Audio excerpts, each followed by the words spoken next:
পশ্চিমবঙ্গ পশ্চিম মেদিনীপুর বেলদা থানার অন্তর্গত গঙ্গা যমুনা গ্রাম তুলসী দাসীর ঠাকুরাঙ্গিনায় এসে উপস্থিত হয়ে গেছি। রান্না করে ভোগ দেওয়া হয়ে গেছে।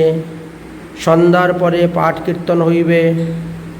আগামী 2রা আষাঢ় বুধবার ইনার নতুন গৃহে গৃহপ্রবেশ হইবে। রাধে রাধে। সেই উপলক্ষেই আমরা এসেছি, গৃহপ্রবেশ উপলক্ষে। রাধে রাধে। বলো সচিনন্দন গৌরাঙ্গ মহাপ্রভু কি। যাহা ছিল চির অনর্পিত, অর্থাৎ কোনো কালে কোনো মহাপুরুষ কোনো ভগবানের অবতার এসে দেয় নাই। যত অবতার, মন্মন্ত্র অবতার, যুগ অবতার, লীলা অবতার, পুরুষ অবতার, শক্তি অবতার, গুণ অবতার, আবেশ অবতার, কোনো অবতারে এই বস্তু দিয়ে যান নাই। মহাপ্রভু আমাদেরকে যে বস্তু দিয়ে গিয়েছে, সেই উজ্জ্বল রস অর্থাৎ মধুর রসের সরলতা, নিজস্ব প্রেম সম্পদ বিলিয়ে দেওয়ার জন্য করুণাবশত তিনি কলিযুগে এসে অবতীর্ণ হয়েছেন। স্বর্ণ পুঞ্জের মতন উজ্জ্বল তার দেহকান্তি, সেই সচিনন্দন শ্রীহরিকে আমরা হৃদয়ে ধারণ করি। আমরা দণ্ডবত প্রণাম করে আমরা গৌলীলার কথা আস্বাদন করব। গৌলীলার কথা যেমন চৈতন্য ভাগবতে আছে, চৈতন্য চরিতামৃত আছে, চৈতন্য চন্দ্রোদ্য নাটকে আছে, ঠিক তেমনি ভাবে গৌলীলার কথা শ্রী চৈতন্য ভাগবত গ্রন্থেতে বর্ণন করে গিয়েছেন। সর্ব বেদান্ত সারহি শ্রীমদ্ভাগবতামৃষ্যতে তদ্রসামৃতমিতি পিতস্য ন অন্যত্র সাতেরতি কশ্চিৎ। সমস্ত বেদ বেদান্ত পুরাণ ইতিহাসকে মন্থন করে কৃষ্ণদাস কবিরাজ গোস্বামীপাদ শ্রী চৈতন্য চরিতামৃত গ্রন্থখানি রচনা করেছেন। আর এতে মহাপ্রভুর সমস্ত লীলার কথা ব্যাখ্যা করে গিয়েছেন। তিনি অন্যান্য গ্রন্থ থেকে সংগ্রহ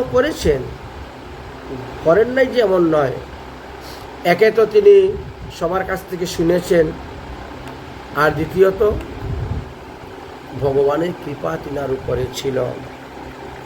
মহাপ্রভুর কৃপা না থাকলে এত বড় গ্রন্থ তিনি রচনা করতে পারতেন না। মহাপ্রভুর কৃপা ছিল বলেই তিনি গ্রন্থ রচনা করেছিলেন। আসুন আমরা এখন সেই গ্রন্থের বিষয়বস্তুতে প্রবেশ করব। আমরা হলাম ব্রহ্ম মাধবাচার্য গৌড়ীয় সম্প্রদায়ের অন্তর্গত, বলেছি। সুতরাং আমাদের হলো মহাজন জনগত সপন্থা। নরোত্তম দাস ঠাকুর মহাশয় প্রেম ভক্তি নামক গ্রন্থেতে বলছেন, ধনমূর নিত্যানন্দ, পতিমূর গৌরচন্দ্র, প্রাণমূর যুগল কিশোর। গৌরাঙ্গ মহাপ্রভুকে স্বামী রূপে, প্রভু রূপে সেবা করতে হবে, পূজা করতে হবে। তিনি হলেন শৈবতত্ত্ব, আমরা হলাম সেবা। নরোত্তম দাস ঠাকুর মহাশয় এই ত্রিপদীতে তিনার নিজের উপাসনার কথা, মনের অভিষ্টের কথা আমাদেরকে প্রকাশ করে বলেছেন। মহাজনের যেই মত তাতে হও অনুরোধ পূর্ব কর করিয়া বিচার। গৌরীয় বৈষ্ণবগণ পঞ্চতত্ত্ব এবং রাধা গোবিন্দ যুগপৎ আরাধনা করে থাকেন। পঞ্চতত্ত্বের আরাধনা ব্যতীত পরম রহস্যময় শ্রী শ্রী রাধা মাধবের উপাসনার অধিকার লাভ করা যায় না, যাবেও না। তাই তো শ্রীমৎ মহাপ্রভুর উপাসনাই হল কলিযুগের যুগ মাধুরী আস্বাদনের একমাত্র উপায়। যদা যদা গৌর পদার বিন্দ বন্দিতে ভক্তি কৃতম পূর্ণ রাশি তথা তথৈবশ্চয়পি হৃদয় কস্মাত্ম রাধা পদম্বাম ভুজ সুধাম্বু রাশি। পুণ্যাত্মা ভক্তি সাধকের হৃদয়ে গৌর সুন্দরের চরণে যেই পরিমাণে ভক্তির উদয় হইবে, সেই ভক্তির অনুপাত অনুসারে তিনি রাধা মাধবের চরণে মধুসূদা রাশি আস্বাদন করতে পারবেন। ছিল নরোত্তম দাস ঠাকুর মহাশয় পতিব্রতা রমণীর সঙ্গে আমাদের দৃষ্টান্ত দিয়েছেন, গৌর উপাসনার কথা বলেছেন। কেন বললেন? বলে দেখো, একজন পতিব্রতা রমণী পতি সবার নিমিত্ত কি করে? ধন ধন ডাকে, ধনের প্রয়োজন স্বামীর সেবা করতে গেলে। ধন না থাকলে স্বামীর সেবা করবেন কি রূপে? আবার পতিদেবতার পতির জীবন থাকা একান্ত প্রয়োজন, নাচত ধন এবং জীবন দুটাই বৃথা হয়ে যায়। গৌরীয় বৈষ্ণব সাধকগণ যারা, তারা পতিব্রতা রমণীর তুল্য। নিত্যানন্দ প্রভু হলেন তাদের প্রেম ভক্তিরূপী ধন। নিত্যানন্দরূপী প্রেম ভক্তিরূপী ধন দিয়ে তিনি মহাপ্রভুর সেবা করবেন। নিতাই চাঁদের কৃপা না হলে মহাপ্রভুর সেবা করা যায় না। নিতাই ভজলে গৌর পাবেন, আর গৌর ভজলে ব্রজে যাবেন। বুঝলেন? এখন গৌরাঙ্গ মহাপ্রভুকে নিয়ে অনেকে অনেক কথাই বলছে, কিন্তু সর্বশাস্ত্রের সিদ্ধান্ত হলো মহাপ্রভু স্বয়ং ভগবান। তার প্রমাণ প্রথমেই ভাগবতে দিয়েছে। ভাগবতের দশম স্কন্ধের অষ্টম অধ্যায়ের 13 নম্বর শ্লোকেতে বলে গেছে, আসনং বর্ণাশ্রয় ঐস্তম গুরুণম অনুনম যুগতম তনু শুক্ল রক্ত তথাপিত ইদানিম কৃষ্ণনাম গত। ওখানে গর্গাচার্য মুনি নন্দনন্দন শ্রীকৃষ্ণের নামকরণ করার সময় বলে গিয়েছেন, হে নন্দ মহারাজ, তোমারই পুত্র যুগে যুগে তনু ধারণ করিয়া আসিয়াছে। পূর্বে তার তনু শুক্লবর্ণ ছিল, অর্থাৎ সত্য যুগে। ত্রেতা যুগে তার শরীর রক্তবর্ণ ছিল। কলিযুগে তার শরীর পীতবর্ণ ছিল। ইদানিং দাপর যুগে জগমোহন কৃষ্ণ রূপ প্রাপ্ত, মানে কালো রূপ প্রাপ্ত হয়ে এসেছে, তাই তোমার ছেলের নাম আমি কৃষ্ণ রাখলাম। তাহলে মহাপ্রভু অকৃষ্ণ বর্ণ, ওখানে পীতবর্ণ বলেছেন। অকৃষ্ণ বর্ণের কথা ভাগবতে তুলে ধরেছেন। ভাগবতের 11 স্কন্ধের 5ম অধ্যায়ের 32 নম্বর শ্লোক। মহাপ্রভুর অবতারের কথা ভাগবতের 3টি স্থানে আছে শ্রীমদ্ ভাগবত মহাপুরাণের। কৃষ্ণ বর্ণ তিসায় কৃষ্ণ সাঙ্গ উপাঙ্গ অস্র পার্ষদম যজ্ঞে সংকীর্তন প্রায় যজন্তি হি সুমেধসা। নবযুগেন্দ্র সংবাদের মধ্যে লেখা ছিল, করভাজন বলেছিলেন, হে মহারাজ নিমি, কলিযুগে সুবুদ্ধিমান মানুষগণ হরিনাম সংকীর্তন রূপ অষ্টপ্রহর নাম যজ্ঞ করবে, আর তারা অকৃষ্ণ অর্থাৎ কালো বর্ণ তনু নয়, গৌর বর্ণ তনু গৌর সুন্দরের উপাসনা করবেন। তৎসঙ্গে নিত্যানন্দ প্রভুর ভজন করবেন, তৎসঙ্গে অদ্বৈত প্রভুর ভজন করবেন, তৎসঙ্গে গদাধর শ্রীবাস পণ্ডিতের ভজন করিয়া থাকিবেন। তাদের সঙ্গে স্বরূপ দামোদর রায় রামানন্দ আদি 64 মহান্ত, দ্বাদশ গোপাল, 6 চক্রবর্তী, অষ্টকবিরাজ সঙ্গে থাকিবেন। তাই সমস্ত পার্শ্বদগণকে মিলিত হয়ে তিনি এসে উপস্থিত হয়েছেন। কুর্ম পুরাণে পর্যন্ত ভগবানের অবতারের কথা লেখা আছে, যে রমণ সহ বল্লভী রময়তে বৃন্দাবনে অহনিশি য কংস নির্জঘানম কৌরব রণেশ পাণ্ডবানম সকাহা। যে কৃষ্ণ বৃন্দাবনে গোপীদের সহিত রাসলীলা করেছিলেন, যে কৃষ্ণ কংসকে বধ করেছিলেন, যে কৃষ্ণ মহাভারতের যুদ্ধে পাণ্ডবদেরকে রক্ষা করেছিলেন, সেই কৃষ্ণ তো এই কলিযুগে শ্রীকৃষ্ণ চৈতন্য গৌরাঙ্গ মহাপ্রভু রূপে প্রকট হয়েছেন। এই কথা সর্বশাস্ত্রে বর্ণন করে গিয়েছেন।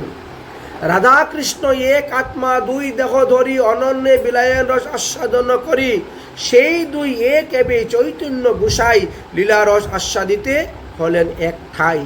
তাই স্কন্দ পুরাণে বলছেন, অন্ত কৃষ্ণ বহি গৌর সাঙ্গয়ুপাঙ্গয়স্র পার্ষদম শচী গর্ভ সিন্ধু মায়াম মা মায়া মানুষং কর্মাকৃত। ভগবান বলছেন, এবার আমার অন্তরে থাকবেন কৃষ্ণ, বাহিরে রাধা গৌর, এবং আমি অস্ত্রহীন পার্শ্বদের সহিত আমি জাহ্নবা নদীর তটে শচীগর্ভ সিন্ধু মাঝে আমি প্রকাশ হব এই পৃথিবীতে ভগবত প্রেম মাধুরী লীলা মাধুরী প্রচার করিবার জন্য। এবে নাহি অস্ত্র ধরব, প্রাণী নাহি কাউকে মারব, চিত্ত শুদ্ধি করিব সবার। তাই কলিযুগের সর্বধর্ম হরি সংকীর্তন, সর্বপ্রকাশিলের আসিয়া চৈতন্য নারায়ণ। তবে প্রভু যুগধর্ম স্থাপন করিতে সাঙ্গ পাঙ্গে অবতীর্ণ হলেন পৃথিবীতে। এই কহে ভাগবতে সর্বতত্ত্ব সার, কৃষ্ণ কীর্তন নিমিত্ত গৌরচন্দ্রের অবতার। কলিযুগের ধর্ম হয় হরি সংকীর্তন, এত অর্থে অবতীর্ণ হলেন শ্রী শচীর নন্দন। কলিযুগের সংকীর্তন ধর্ম পালিবারে অবতীর্ণ হইলেন কৃষ্ণ আসি সর্বোপরি করে মহাপ্রভুরূপে এসেছেন। তাই কুর্ম পুরাণে বলছেন, কলিনাং দহনা মানসাম উদ্ধারানাম তনুভৃতাম জন্ম প্রথম সন্ধ্যায়াম করিস্বামী দ্বিজাতি। এই কলিযুগের প্রথম সন্ধ্যায়, এত মাত্র 5000 বৎসর গেল, এই জন্য বলছেন প্রথম সন্ধ্যা। এই কলিযুগের প্রথম সন্ধ্যাতে আমি পাষণ্ডীদেরকে দমন করার জন্য, ভক্তদের দুঃখ দূর করার জন্য, হরিনাম প্রচার করার জন্য, হরিনামকে স্থাপন করার জন্য আমি দ্বিজ বংশে এসে অবতীর্ণ হইব, প্রকট করিব। শুদ্ধ গৌর সুধীর গাঙ্গী স্ত্রীর সম্ভবম দয়ালু কীর্তন গ্রাহী ভবিষ্যামি কলি যুগে। বায়ুপুরাণে পর্যন্ত ভগবানের অবতারের কথা লেখা ছিল মহাপ্রভুর। কলিযুগে আমি স্বর্ণের ন্যায় উজ্জ্বল গৌর বর্ণরূপে সুদীর্ঘ হস্ত, সুদীর্ঘ বাহু, সুদীর্ঘ দেহ লইয়া অবতীর্ণ হইব। আমি হব বৈষ্ণব চূড়ামণি, আমি হব ব্রাহ্মণ শিরোমণি। আমি কলিযুগে কীর্তন বিলাসরূপে গঙ্গার কূলে আবির্ভাব হইব। অহম এব পরম ব্রহ্ম সচিদানন্দ বিগ্রহ। বলছেন, আমি এই পরম ব্রহ্ম সচিদানন্দ বিগ্রহ। গ্রাহৈমি হরু ভক্তিম কলিযুগে, আমি এই হরিনাম প্রচার করব, জগতের সবাইকে হরিনাম দিয়ে উদ্ধার করব। যারা আমার চরণে শরণ নিবে তাদের আর কোনো ভয় নাই, আমি তাদেরকে উদ্ধার করব। তাই মহাপ্রভুর নিজ চরণে শরণ নিয়ে মহাপ্রভু ভজন করা আমাদের কর্তব্য। তাই তো মহাজন বলছেন, গৌরাঙ্গ তুমি মোরে দয়ানাচারী, ও গৌরাঙ্গ তুমি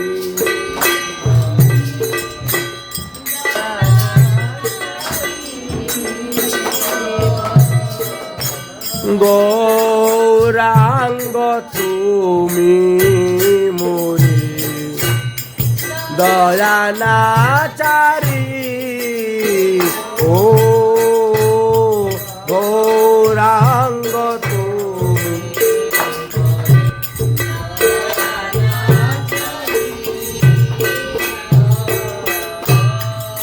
আপন করিয়া রাঙ্গা চরণে রাখি, ও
প্রভু কি।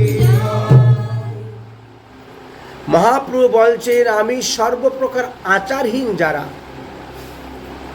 সর্বপ্রকার অজ্ঞ যারা, সর্বপ্রকার নীচ ব্যক্তি যারা, আমি তাদেরকে উদ্ধার করব। কিসের দ্বারা? হরিনাম। যারা আমার এই প্রবর্তিত হরিনাম কীর্তন করবে তারাই উদ্ধার হইবে। অহমেব পরম ব্রহ্ম সচিদানন্দ বিগ্রহ, হরের নাম সংকীর্তনে তারয়ামি কলৌ নর। আমি যে হরিনাম প্রচার করব, এই হরিনাম যারা কীর্তন করবেন তারাই উদ্ধার হয়ে যাইবেন। আমি কলিহত জীবকে উদ্ধার করার জন্যই আমার আগমন, তাদেরকে উদ্ধার করার জন্যই আমার এই অবতার। কলে প্রথম সন্ধ্যায়াম লক্ষ্মীকান্তম ভবিষ্যামি দারু ব্রহ্ম সমীপস্থম সন্ন্যাসিং গৌর বিগ্রহম। আমি তো কলির প্রথমে জগন্নাথ রূপে পুরীতে অবতীর্ণ হয়েছি দারু ব্রহ্ম, আর আমি তারপরে গৌর সুন্দর রূপে অবতীর্ণ হয়েছি লোককে কৃপা করার জন্য। এই জন্যই যেই গৌর সেই কৃষ্ণ, সেই জগন্নাথ। এই কারণে এখানে বলা হয়েছে, এক দুইটি পুরাণ নয়, বৃহৎ নারদ পুরাণে পর্যন্ত ভগবান যে আসবেন কলিযুগে তা বর্ণন করে গেছেন। অহমেব কলি বিপ্র প্রচ্ছন্ন বিগ্রহ ভগবত ভক্তি রূপেণ লোকাম রক্ষামি সর্বতা। আমি কলিযুগে আসব ভক্ত রূপ ধারণ করে, যার কারণে মানুষ আমাকে ভগবান বলে বুঝতেই পারবে না। আমি নিজেই ভক্ত রূপ ধারণ করে আসব, কারণ আপনি আচরি ধর্ম জীবের শিখায়, আপনি না আচরিলে শিখানো না যায়। এই জন্য আমি নিজে আচরণ করে তাদেরকে দেখিয়ে দিব, শিখিয়ে দিব। কিন্তু আমি যে অবতারই নেই না কেন, ভগবান তো ভগবানই। মৎস্য হোক আর কর্ম হোক আর বরাহ হোক আর নৃসিংহ হোক, ভগবান তো ভগবান। খাঁটি সোনার দাম কখনো কমে না। সে নাকের ফুল বানান আর কানের দুল বানান আর আঙুলের আংটি বানান আর হাতের চুড়ি বানান আর গলার হার বানান, যাই বানান না কেন, শোনা তো শুনে হয়তো কমে না। অহমেব কলো বিপ্র নিত্য প্রচ্ছন্ন বিগ্রহ শ্রীমদ্ ভক্ত রূপেণ লোকায়াম রক্ষামি সর্বতা। আমি কিছু কিছু স্থানে গুপ্তভাবে লিখে গেছি প্রচ্ছন্ন অবতার আমার। নৃসিংহ পুরাণে বলছেন, আমি ভক্ত রূপ ধারণ করে আসব, আমি সংকীর্তন করব, আমি নৃত্য করব, আমি গান করব, আমি ধুলায় গড়াগড়ি দিব। কলৌ সংকীর্তন আরম্ভে ভবিষ্য আমি শচীসুত। আমি শচীমায়ের সুতরূপে আমি ভবিষ্যতে গিয়ে কলিযুগ অবতীর্ণ হইব আর কলিহত জীবকে উদ্ধার করব। হে দেবগণ, তোমরা সবাই আমার সঙ্গে চলা, আমার লীলার সহায়তা রূপে। তাই এই যে 64 মহন্ত, দ্বাদশ গোপাল, 6 চক্রবর্তী, অষ্টকবিরাজ, এরা তো তারাই দাপর লীলার, আর তারাই তো সেই অন্যান্য দেবদেবীগণ, তারাই তো এসেছিলেন কৃষ্ণচন্দ্র লীলার সহায়তার রূপে, আর পরে গৌরাঙ্গ মহাপ্রভুর লীলার সহায়তা রূপে আসলেন। দেবী পুরাণে পর্যন্ত মহাদেব পার্বতীকে বলছেন, হে পার্বতী, ভক্তিযুগ প্রকাশায় লোকস্য অনুগ্রহায় চ সন্ন্যাস আশ্রমমাশ্রিতম কৃষ্ণ চৈতন্য নামদ্ভিকম।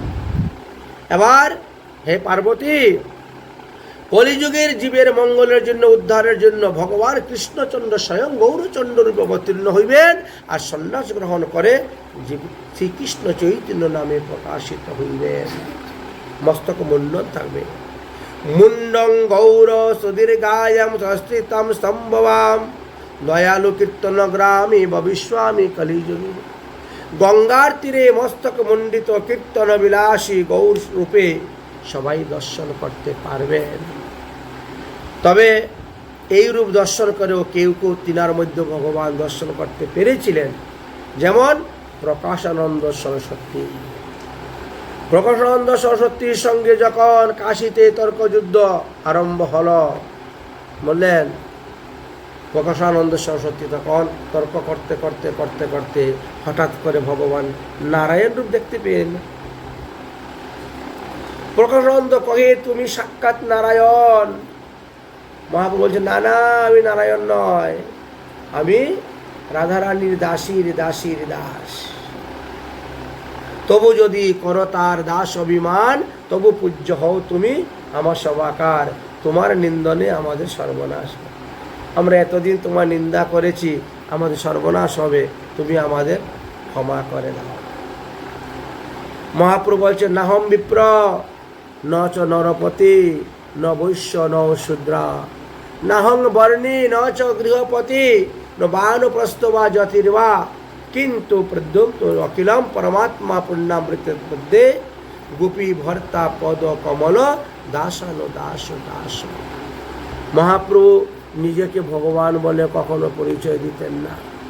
তিনি বলতেন, আমি বৃন্দাবনের ব্রজগোপীদের দাসানো দাসের দাস, শ্রীকৃষ্ণের পদকমল আশ্রিত দাসানো দাসের দাস আমি। বাস্তবে তো আমরা জীব, আমাদের স্বরূপটাই এটা। জীবের স্বরূপ হয় নিত্য কৃষ্ণ দাস, তাহা বলিয়া হলো জীব পরমায়া পাশ। তাই অল্প ভাগ্যে এই দাস পদবী পাওয়া যায় না। শ্রীধাম বৃন্দাবনে গিয়ে তো কত ব্রাহ্মণ, ভট্টাচার্য, চ্যাটার্জি, ব্যানার্জি, গোস্বামীরা সব টাইটেল বাদ দিয়ে শেষে নাম লাগছে দাস, অমুক দাস। ভবিষ্যামি চৈতন্য কলু সংকীর্তনারম্ভে গমনে হরি নাম প্রদায়নাম লোকনিস্তার মজ্জম। বলছেন, আমি কলিযুগে যাব, গৌরাঙ্গ মহাপ্রভু রূপে অবতীর্ণ হইব, আর কলিহত জীবকে উদ্ধার করার জন্য। এই যে মহাপ্রভু এসেছেন, তার প্রমাণ কত কত পুরাণ নাম বলবো। ব্রহ্মপুরাণ, অগ্নিপুরাণ, গরুর পুরাণ, স্কন্দ পুরাণ, পদ্মপুরাণ, ভবিষ্য পুরাণ, সব পুরাণের মধ্যে দেওয়া আছে। মার্কেন্ডীয় পুরাণে পর্যন্ত উল্লেখ আছে মহাপ্রভু অবতারের কথা। গোলকঞ্চ পরিত্যজ্যম লোকানম কলু গৌরাঙ্গ রূপেণ এনাবি ত্রয় কারণম লীলা লাবণ্য বিগ্রহ। তিনটি কারণের জন্য মহাপ্রভু এসেছিলেন। কি কি তিনটি কারণ? তিন বাঞ্ছা কি ছিল? কলিহত জীবকে উদ্ধার করা, গোলক থেকে ভূলোকে মহাপ্রভুর অবতার। প্রথম বাঞ্ছা, শ্রী রাধার প্রেমের মহিমা কতখানি তা জানার জন্য কৃষ্ণ গৌর হয়েছিলেন।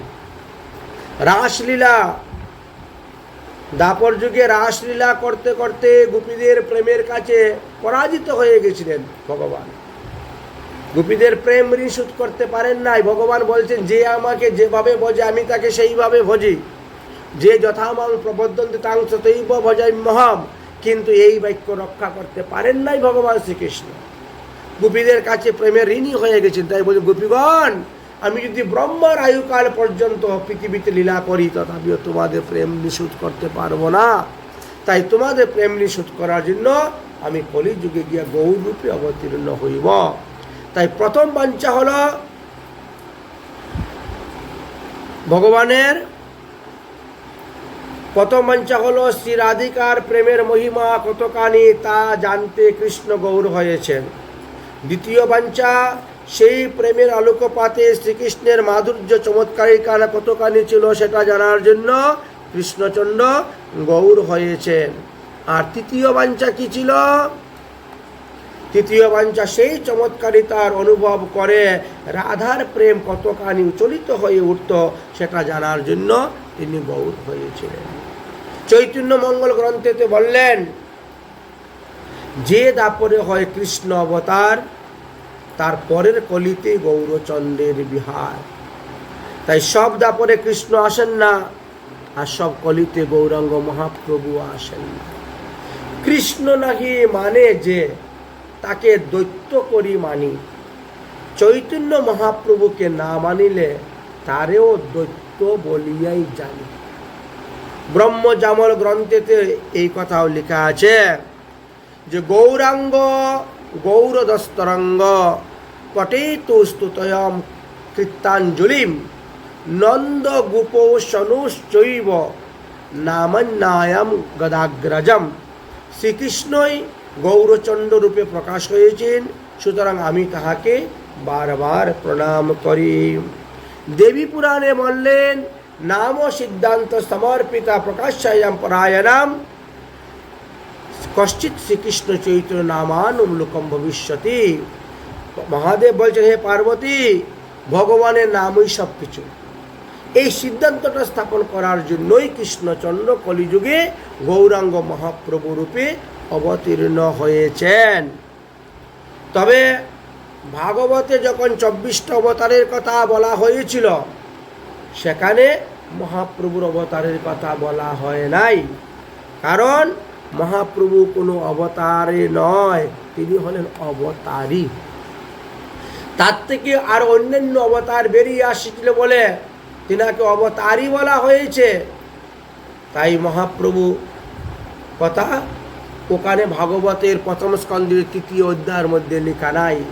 কারণ ওখানে ব্যাসদেব বলছেন, আমি সমস্ত অবতারের কথা বলবো, তাই তিনি অবতারের কথা বলছেন। কিন্তু মহাপ্রভু অবতার নয়, তিনি অবতারী। তার থেকে আর অন্যান্য অবতার এসেছিল। সমস্ত অবতারের সার হলো আমার গোড়াই অবতার। আরে অবতারের সার গোড়াই অবতার, কেন না ভজিলি তারে।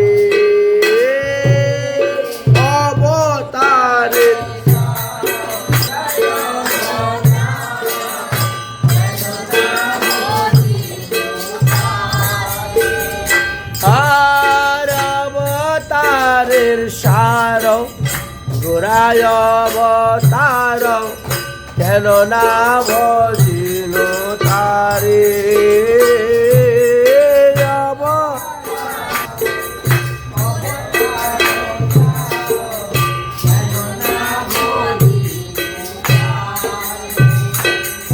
আরে করিনি রে বাস, গেল না পিয়াস, করিনি রে আপন করম ফেরে, আপন করম। আর কণ্ঠকের তরু সদাই সেবিলে, কণ্ঠকের তরু সদাই অমৃত পাবার আসে, অমৃত পাবার। বলি প্রেম কল্প তরু গৌরাঙ্গ আমার, প্রেম কল্প তাহারে ভাবিলে বিষে, তাহারে ভাবিলে। আর সৌরভের আসে পলাশ শুঙ্গিলি, সৌরভের পলাশ না সাথে পশিল কি, না সাথে বলে ইপুদণ্ড বলি কাষ্ট তুষিলি,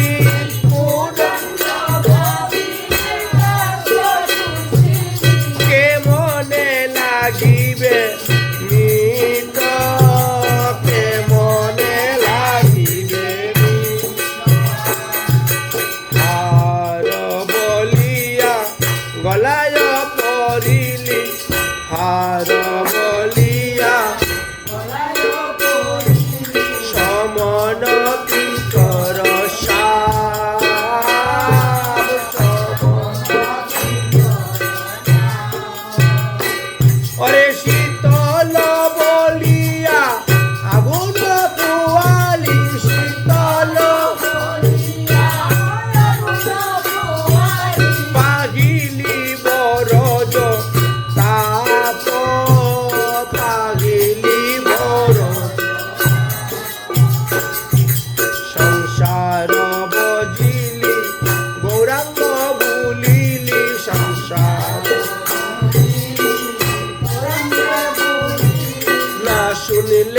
সাধুর কথা না শুনিয়া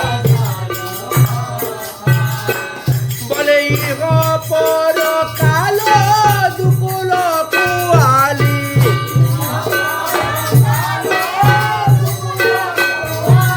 খাইলে লোচন মাতা খাইলে লোচন আরে খাইলি লোচন মাতা খাইলি লোচন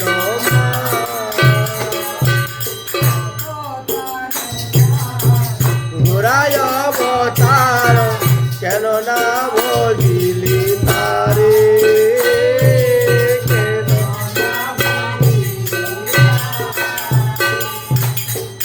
মহাপ্রভু কিন্তু নিজের হাতে 4 হাত লম্বা ছিলেন। আমরা প্রতিটা মানুষ আমাদের নিজের হাতে 3.5 হাত। আকৃতি প্রকৃতির দ্বারা চেনা যায় ভগবান বলেছেন, 4 হস্ত হয় মহাপুরুষ বিখ্যাত, নৃগৃদ্ধ পরিমণ্ডম হয় তার নাম, নৃগৃদ্ধ পরিমণ্ডিত বলা হয় একে। মহাপ্রভুর কর পদ তলে বিভিন্ন চিহ্ন ছিল, দিব্য চিহ্ন, জপ চিহ্ন, শঙ্খ চিহ্ন, চক্র, পদ্ম, অঙ্কুশ, ধ্বজ প্রভৃতি চিহ্ন ছিল। তো মুনি ঋষিগণ এই সমস্ত দর্শন করে, অলৌকিক কার্যাদি দর্শন করে তো তারা জানতে পেরেছে ভগবান যে মহাপ্রভু। তাছাড়া শাস্ত্রপুরাণে তো আছে। তাই বলছেন ভগবানকে চেনার 2টা উপায় আছে, একটা হলো স্বরূপ লক্ষণ, একটা হলো তটস্থ লক্ষণ। দেখুন মহাপ্রভু 48 বছর পর্যন্ত লীলা করেছেন, কিন্তু একটা গোপদারি উঠে নাই। কৃষ্ণচন্দ্র 125 বছর লীলা করে গেছে, একটা গোপদারি উঠে নাই। রামচন্দ্র 11,000 বছর রাজত্ব করে গেছে, একটা গোপদারি উঠে নাই। এইভাবে কতগুলি আকৃতি প্রকৃতি আছে ভগবান ছিলেন, বুঝলেন? আকৃতি প্রকৃতি হয় স্বরূপ লক্ষণ, কার্যের দ্বারা জানা যায় তটস্থ লক্ষণ। এই 2 লক্ষণে জানা যায়, এক হলো স্বরূপ লক্ষণ আর এক তটস্থ লক্ষণ। এই 2টি লক্ষণকে কেন্দ্র করেই মানুষ জানতে পারেন। আর মহাপ্রভু নীলাচলে অবস্থান করছেন, তারপরেও গৌরমণ্ডলে প্রতিদিন 4 জায়গায় লোক দর্শন করতে পায় ওনার। রাঘব ভবনে, সচির রন্ধনে, শ্রীবাসের অঙ্গনে, নিত্যানন্দের নর্তনে উদয় হয়ে যেতে লোক দেখতে পেত। ভগবান কৃষ্ণচন্দ্রের ন্যায় আরও একটা বিশেষ লীলা ছিল মহাপ্রভুর মধ্যে, সেটা হলো প্রেম দান করা। মহাপ্রভু শিশুগুলো মানুষকে প্রেম দিয়েছেন এমন নয়, পশু পাখিকেও প্রেম দান করেছেন। মহাপ্রভু যখন ঝাড়িখণ্ডে রাস্তা দিয়ে নীলাচল থেকে বৃন্দাবনে গিয়েছিলেন, তখন রাস্তার মধ্যে কত কত পশু পাখিকে প্রেম দান করেছিলেন, বৃক্ষ লতা গুল্মকে পর্যন্ত প্রেম দান করেছেন। অন্যের কথা আর কি বলবো। হ্যাঁ, গৌরাঙ্গ মহাপ্রভু জগাই মাতাই হইতে আরম্ভ করে লক্ষ লক্ষ লোককে সেই ব্রজের প্রেম দান করে গিয়েছেন, কৃষ্ণ প্রেম দান করে গিয়েছেন। মহাপ্রভুর কৃষ্ণ প্রেমে পাগল হয়ে বনের পশুরা পর্যন্ত হিংসা ভুলে গিয়ে একসঙ্গে নৃত্য করেছিল। বাঘ, ভালুক, সিংহ, হরিণ, সর্প, এখন পর্যন্ত সুবর্ণরেখা নদীর তীরে সেই ছাপগুলা পড়ে আছে। প্রেমেতে পাথর গলে গিয়েছিল আর ছাপ পড়ে আছে। আলালনাথে গেলে পরেও ছাপ দেখতে পাবেন। এতদ্ভিন্ন জগন্নাথ মন্দিরে গরুড় স্তম্ভের নিচে আপনারা দেখতে পাবেন। মহাপ্রভুর প্রেমেতে বশীভূত হয়ে শিবানন্দ সেনের কুকুর মহাপ্রভুর প্রদত্ত নারকেল শাক অন্ন খেয়েছিল। সেই কুকুর মানুষের মতন কৃষ্ণ কৃষ্ণ কৃষ্ণ কৃষ্ণ বলে কান্না করেছিল। অতএব মহাপ্রভু হলেন স্বয়ং ভগবান।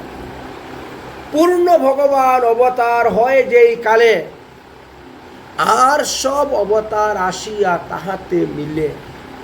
তাই মহাপ্রভুর শরীরে সব অবতার আছে। মহাপ্রভুকে পূজা করলে সব অবতারের পূজা হয়ে যায়। নারায়ণ চতুর্ভুজ মৎস্যাদি অবতার, যুগ মন্বন্তর অবতার যত আছে আর সব আসিয়া কৃষ্ণ অঙ্গে যেভাবে প্রবেশ করলেন, ঠিক তেমনিভাবে গৌরচন্দ্রের অঙ্গে প্রবেশ করেছেন। এই জন্য গৌরাঙ্গ মহাপ্রভু পূর্ণ ভগবান, একেবারে পরিপূর্ণতম। ব্রজধামে শ্রীকৃষ্ণের লীলার যে স্রোত প্রবাহিত হয়েছিল, সেই লীলা স্রোত এসে নবদ্বীপে উপস্থিত হয়েছে।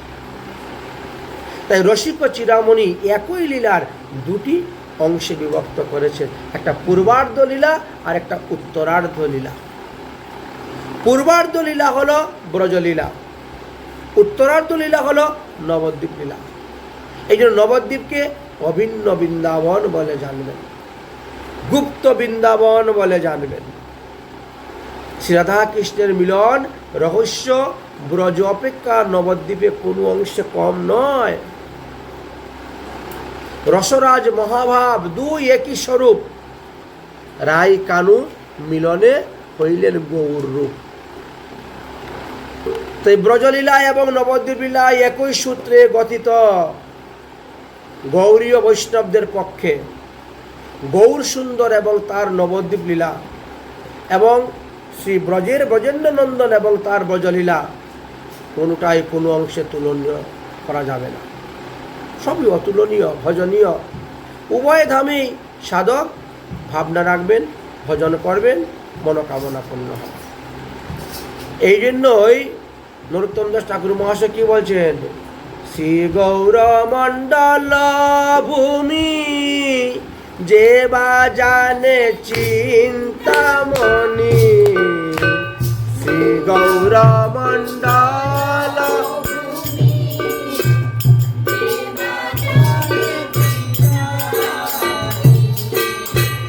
তার হয় ব্রজ ভূমে তার হয় ব্রজ ভূমে। তাই ব্রজলীলা অপেক্ষা নবদ্বীপ লীলা সহিত একটা ঘন সম্পর্ক আছে, কোনো অংশে কম নেই। যেমন নবদ্বীপ লীলাতে জীব ভজনের আদর্শ পেয়েছে, গুরু পরম্পরা ক্রম অনুসারে সম্বন্ধ আধুনিক জীবের মধ্যেও নামাদি আছে, সেইভাবেই নেমে এসেছে। তাই গৌরীয় বৈষ্ণব সম্প্রদায়ের গুরু প্রণালী, দীক্ষা প্রণালী, নবদ্বীপ লীলা দেখবেন সাধক দেহ দিয়ে আরম্ভ, আর বৃন্দাবনে সিদ্ধ দেহ। তাই প্রথমে সপরিকরে শ্রী শ্রী গৌর সুন্দর অর্চনা করবেন, তারপরে সপরিকরে শ্রী শ্রী রাধাকৃষ্ণের অর্চনা করবেন। লীলাচরণে দেখবেন প্রথমে নবদ্বীপের সিদ্ধ দেহ, নবদ্বীপের সাধক দেখে ভজন হলো, তারপরে বৃন্দাবনে সিদ্ধ দেখে। প্রতিটা ক্ষেত্রেই এইভাবে দেখা গিয়েছে। অতএব গৌরাঙ্গ মহাপ্রভু আমাদেরকে এই ভজন পন্থা দিয়ে দিয়েছেন। কিভাবে বলছেন, অন্তর্বাহ্য ইহার দ্বৈত সাধন, অন্তর্বাহ্য ইহার দ্বৈত সাধন। বাহ্য দেখে সাধক করবে শ্রবণ কীর্তন, মনে নিষিদ্ধ দেহ করিয়া ভাবন, রাত্রি দিন চিন্তা করবেন ব্রজে কৃষ্ণের সেবন, ব্রজেন্দ্র নন্দন। অতএব গোপী ভাব করি অঙ্গীকার, অষ্টপ্রহর চিন্ত রাধা কৃষ্ণের বিহার। এই শিক্ষাটাই মহাপ্রভু এসে আমাদেরকে দিয়ে গেলেন। সিদ্ধদেহ চিন্তা করে সেবা করতে হবে, সিদ্ধদেহ চিন্তা করে ভগবানের ভোগ লাগাতে হবে, সিদ্ধদেহ চিন্তা করে ভগবানের চরণে ফুল তুলসী অর্পণ করতে হবে, সিদ্ধদেহ চিন্তা করে হরিনামের মালা জপ করতে হবে। সখীভাবে পায় তারে রাধা কৃষ্ণের চরণ। পুরুষ অভিমান নিয়ে কখনো কৃষ্ণ পাওয়া যায় না, কৃষ্ণ ভজন হয় না, কৃষ্ণকে ভজন করা যায় না। এই শিক্ষাটাই মহাপ্রভু আমাদেরকে দিয়েছেন। তাই ঈশ্বরের কৃপালেশ হয় যাহাতে, সেই তো ঈশ্বর তত্ত্ব জানিবারে পারে। আমরা এতক্ষণ বিভিন্ন শাস্ত্রের প্রমাণ কেন দিলাম, যে গৌরাঙ্গ মহাপ্রভু যে স্বয়ং ভগবান, এতে যেন কারো সন্দেহ না হয়। এই জন্য আগেই কৃষ্ণদাস কবিরাজ গোস্বামী পাদ চৈতন্য চরিতামৃত গ্রন্থেতে গৌরাঙ্গ মহাপ্রভু অবতারের কারণ আলোচনা করলেন। কেন এসেছেন গৌরাঙ্গ মহাপ্রভু? হরিনাম প্রচার করার জন্য, কলিগত জীবকে উদ্ধার করার জন্য। কৃষ্ণ কেন আসলেন গৌর হয়ে? 3 বাঞ্ছা পূর্ণ করার জন্য। তার প্রমাণটা এইখানে সম্পূর্ণভাবে দিয়ে গেলেন। তাই সাধক সাধন ভজন করে যখন ভগবান পাদপদ্ম লাভ করবে, তখনই সে সিদ্ধ দেহেতে পৌঁছিবে। এই জন্য সিদ্ধান্ত আগে জানতে হবে। সিদ্ধান্ত জানিতে চিত্তে না করো অলস, সিদ্ধান্ত হইতেই চিত্তে লাগিবে সুধীর মানস। দেখো, গৌরাঙ্গ মহাপ্রভু, কৃষ্ণ, রামচন্দ্র, এরা কেউ সাধন ভজন করে ভগবান হন নাই। এরা পূর্ব থেকে ভগবান, এখনো আছেন, পরেও থাকবেন। কিন্তু বর্তমান কলিযুগে নতুন নতুন অনেক ভগবানের আবির্ভাব হয়ে গিয়েছে, যাদের অবতারের কথা শাস্ত্রে কোনো প্রমাণ নাই। ভজন সাধন করে কখনো ভগবান হওয়া যায় না। এই জন্য মানুষ যাতে বিভ্রান্ত না হইতে পারে, সঠিক রাস্তা জানতে পারে, এই জন্য কৃষ্ণদাস কবিরাজ গোস্বামী চৈতন্য চরিতামৃত গ্রন্থেতে আগে মহাপ্রভুর তত্ত্ব কথা তুলে ধরেছেন। মহাপ্রভু যে স্বয়ং ভগবান, এই কথাটা কোথায় কোথায় লেখা আছে তা তুলে ধরেছেন। জীবাত্মা কখনো পরমাত্মা হইতে পারবে না, জীব কখনো ভগবান হইতে পারবে না। জীব জীবই থেকে যাবে। জীবাত্মা সে সাধন ভজন করে মহাত্মা হইতে পারবে, কিন্তু পরমাত্মা হইতে পারবে না। কেননা জীব হলো ভগবানের অংশ, জীব হলো মায়ার দাস, জীব হলো নিত্য সেবক তত্ত্ব, জীব হলো নিত্য দাস, জীব হলো পূজক।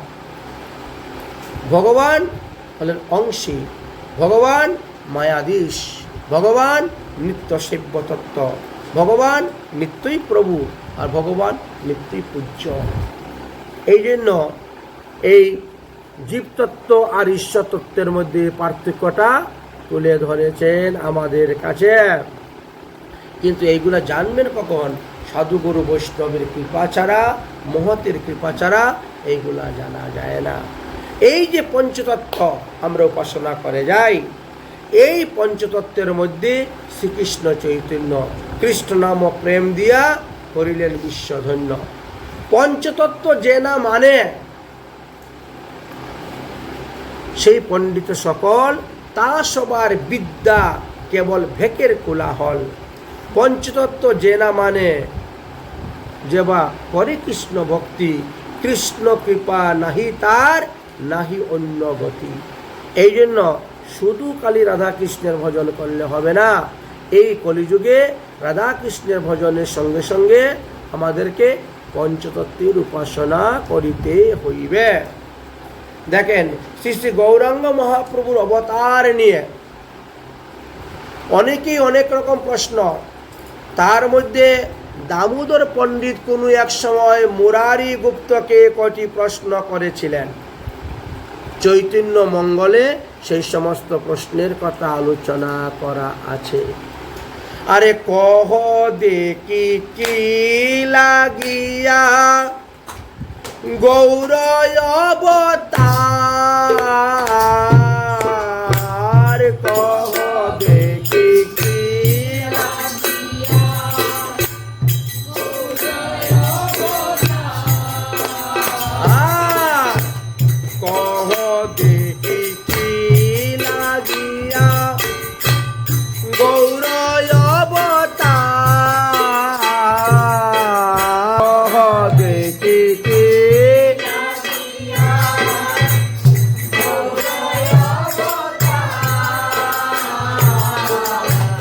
শুনিতে বাসনা চিত্তে হইয়াছে আমার,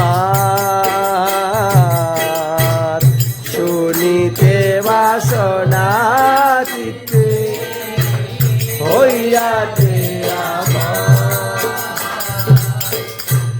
কেন শ্যাম বর্ণ তেজি হইলা গৌর তনু কেন শ্যাম বর্ণ তেজি হইলা গৌর তনু কেন বা কীর্তনে লুটে গায়ে মাকে রেনু বা কীর্তনে লুটে গায়ে মাকে রেনু কেন বানা গরবেশ সারিয়া সন্ন্যাস কেন বানা গরবেশ সারিয়া কেন দেশে দেশে ফিরে হইয়া কেন দেশে দেশে ফিরে হইয়া কেন কাঁদে রাধা রাধা গোবিন্দ বলিয়া কেন কাঁদে